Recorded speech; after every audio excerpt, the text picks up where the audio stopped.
Atap taka BJP kan lau kan te BJP lo posa kan di. Tro central kan zukala minister ku BJP ve kan ne. Please kan te tro kan CM te ati de o tong thiam de o te ma ho te an ka thave thina. General post la per chum minister chuka mo we had a beautiful discussion chiti khati. We shall not talk here zilo wa. Mo. Kala speak to blind ka chu ilau lo bang we talk with BJP member ni chang tang dal de mer ka mu chu fena ka lo ma BJP ni in sak to lo ba BJP chang lo chuan ram len chan dam na om lo ni ti khai in buthiam to an BJP a mizo Christian de BJP a BJP tin manram ka the ren sia to tu vai ka se mizo ma 1993 vel tin BJP ding chan ni an sia BJP zom to Hindu ta pakhat man lo lu chu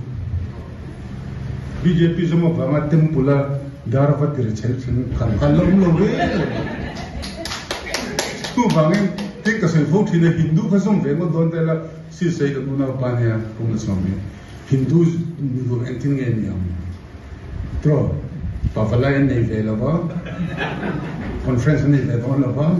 tolo thom don la ba tro so pakhat don kan ni pe ko athei lo tin tribal tan pe jun an class akan win fit in a thum lo chu tin BJP ho hi ka se function chu Hindu ngai to na chuan pian to so som bana mun kai ka don ring tu va siam an tum ve lo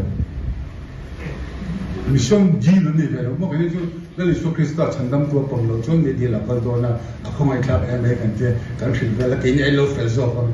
ka so khil ta ke ni lo ri nom zo ka Mission Field, Orissa Mission Field, Sino din naran din tongkan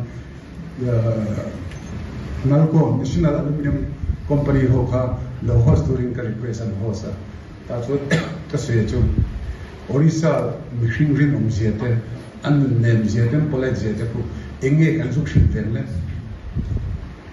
kenya pakar lo zo kan shin do ne mo